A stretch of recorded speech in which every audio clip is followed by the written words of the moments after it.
Hello, it's Paul from Steering Wheel Restoration. Here I've got a steering wheel we make ourselves.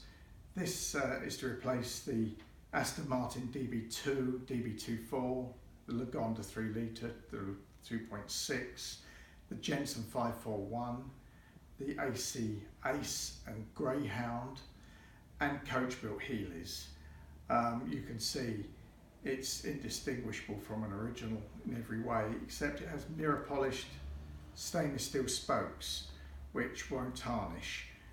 As you can see, it's got the finger grips on the back, the little turn-ups at the end of the spokes here, and little featured dots on the spokes here.